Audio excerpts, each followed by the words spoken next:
과다 복용으로 이제 신장 기능 다 망가지고 투석하는 분들도 있어요. 네. 자, 안녕하세요. PSTV 시청자 여러분. 오늘은 내 친구들 전문가 시리즈의 시리즈 세 번째. 세 번째 시간입니다. 여러분들 많이 궁금해하실 것 같은 다이어트에 대한 주제로 한번 얘기를 해볼 거예요. 오늘 누구를 모셨는지 한번 확인해 보도록 하겠습니다. 다이어트 전문가시고 사실 이분이 진정한 방송쟁이. 맞아요. 공중파 엄청 많이 나오시고 가정의학과 전문이시고 네. 저랑 동갑이고 제 친구예요. 지금 개원하시고 열심히 비만 치료 잘하고 계시는 원장님이십니다. 좋아요. 그럼 소개해 보겠습니다. 한번 소개 한번 부탁드릴게요. 네, 저는 가정의학과 전문의 오형규고요. 지금 현재 마곡에서 가정의학과 비만 클리닉을 운영하고 있습니다. 이렇게 좋은 자리 마련해주셔서 너무 감사합니다.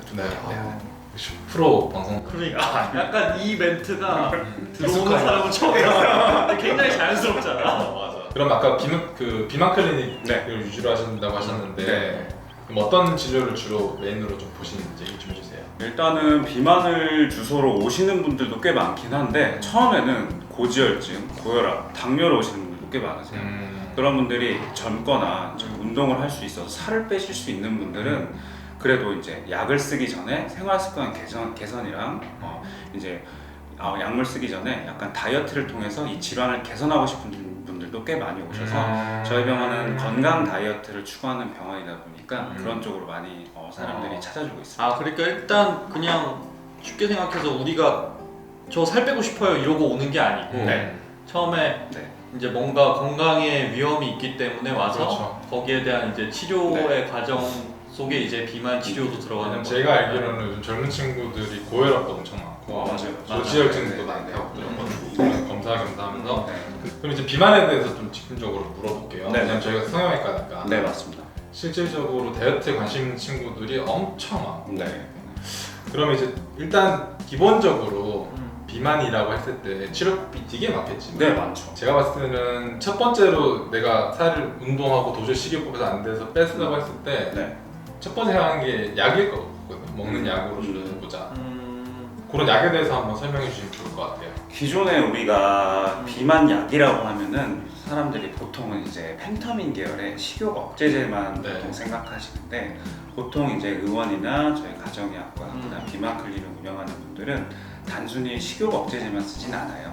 첫 번째 가장 중요한 건 식욕 억제제를 쓰기도 하지만 몸에 발열을 내면서 이제 대사량을 올리고 그리고 몸에 에너지를 많이 쓸 수 있는 열 촉진제들을 쓰는 경우도 있고요.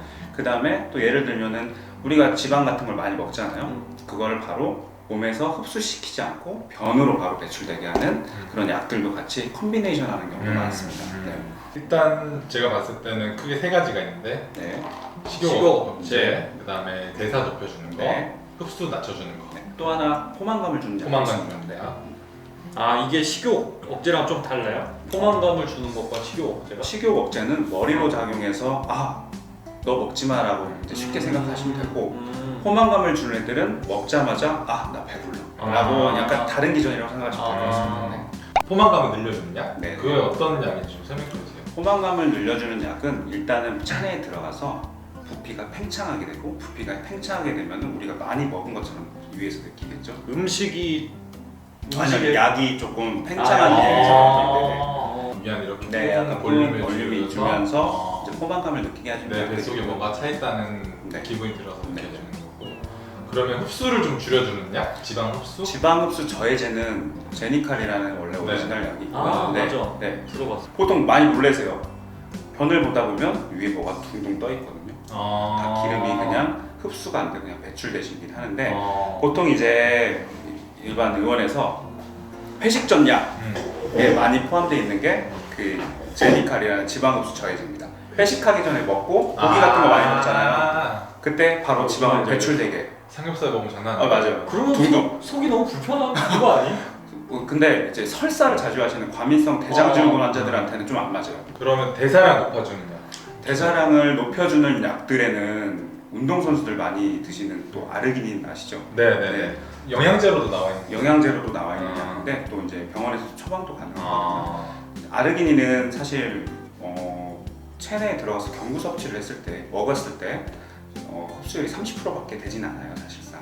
바로 세포에 들어가서 세포 공장을 물려주면서 대사량을 건강하게 높여주는 역할은 하지만 먹는 제제들은 좀 흡수가 많이 저해돼서 보통 개인 주사로? 병원들에서 아르기닌 주사를 쓰게 됩니다. 네. 아르기닌은 사실 그냥 일반인들은 알기에는 네.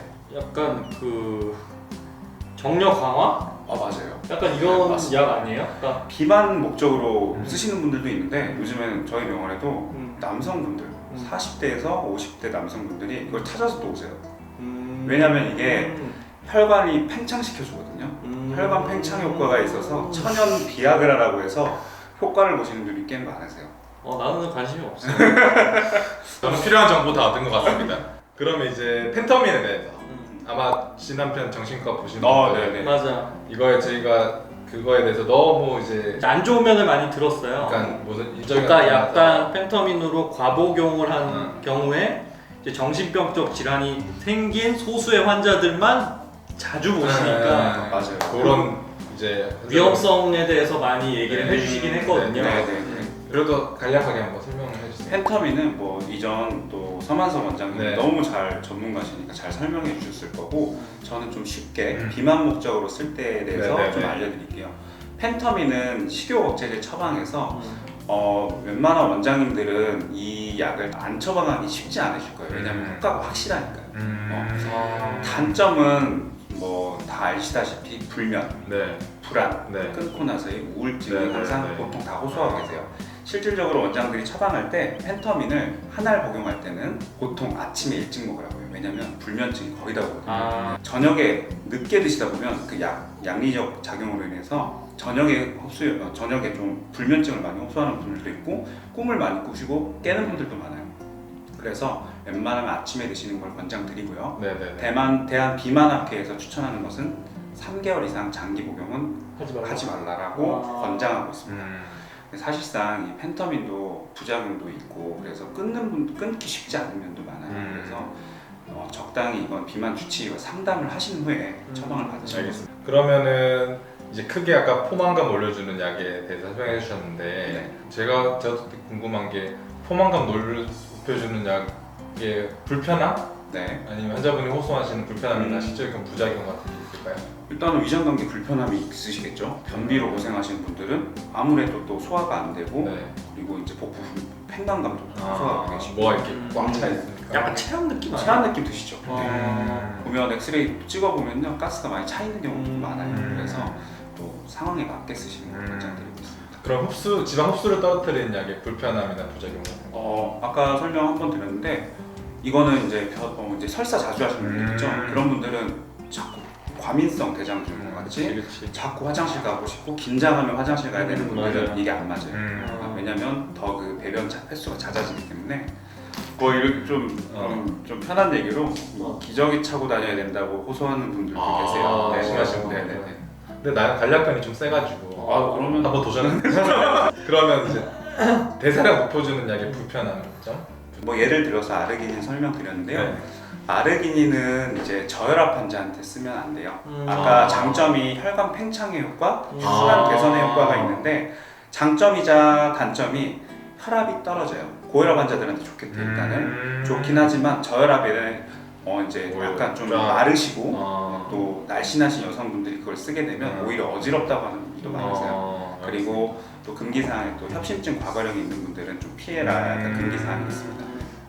펜터민 같은 경우 저희가 어제 워낙 많이 설명을 들어가지고 네네.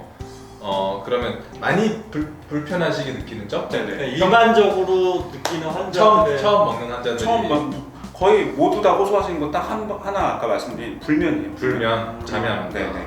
불면증 네. 그리고 손떨림 손떨림, 그리고 심장에 두근거림. 두근거림. 네, 빈맥이라고 하죠. 심장이 두근거려서 못 먹겠어요라는 분도 간혹 계세요. 네. 근데 또 이제 장기 복용하시는 분들은 그런 거 다 사라지긴 하세요. 오히려 끊으면 불편하다고 하시는데 네. 정신과 선생님께서 아마 또 자세히 설명해 네. 주실 거예요. 일반적으로는 이런 네. 불편함이나 네. 부작용이 생길 수 있는 네, 네, 약들입니다. 어제 들었지만 모든 약에는 작용과 반작용이 있기 때문에 네. 항상 이거를 인지하고 생각하고 있어야 돼요.